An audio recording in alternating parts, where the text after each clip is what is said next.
I've always been interested in real-world problems.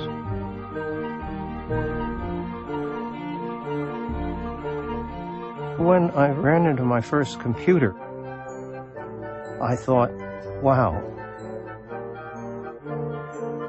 I'd seen factories and things. Those machines, they had no ability to change. They had no ability, in short, to think.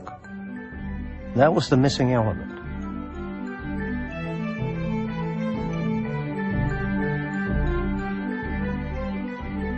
I had to write a couple of programs, and I could see the possibilities.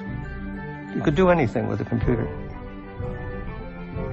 I was convinced that computers would really change the world. If you have time for a story, I'll tell you why.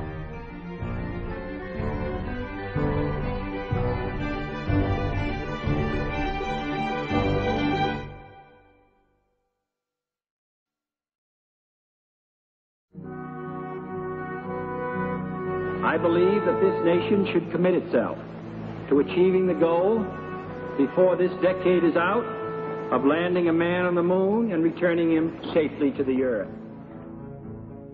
When Kennedy announced we're going to go to the moon and return a man from the moon safely by the end of the decade, that was a thrilling proposition to me.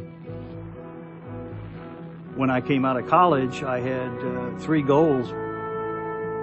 I wanted to do something challenging. I wanted to do something for my country, and I wanted to do it in Texas. I had joined IBM in June of '68, 7 days after I graduated from college. I don't think we'd have got to the moon without what IBM did, and I don't think people know that. NASA never built a rocket.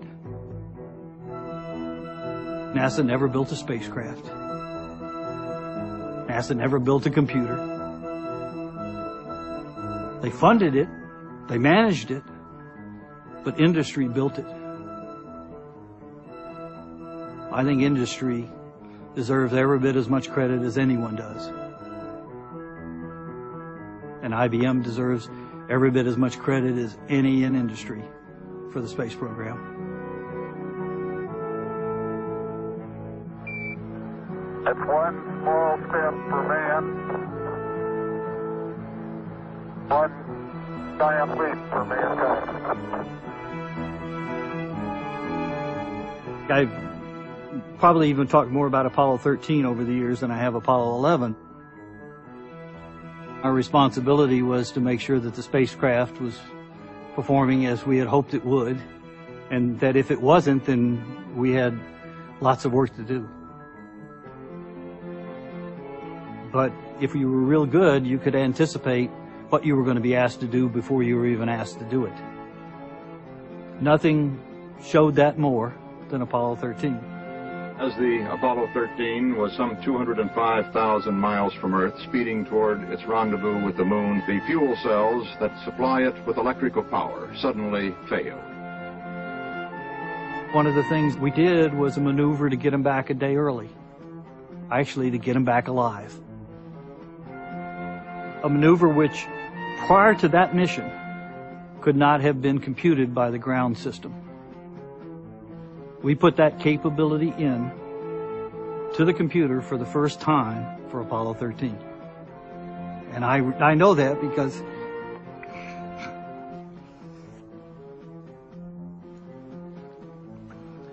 it was my office mate and I that did that.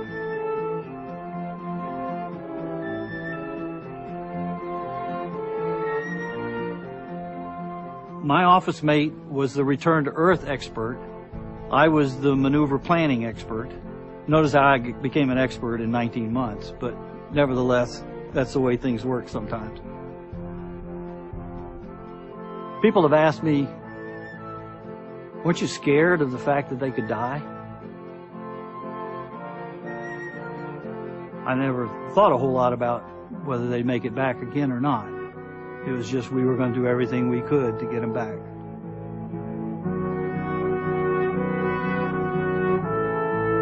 We all were in it together. And we got to see whether a bunch of stuff that we did that we hoped we'd never use actually worked when we had to use it. And it did. And a lot of that was done by IBMers.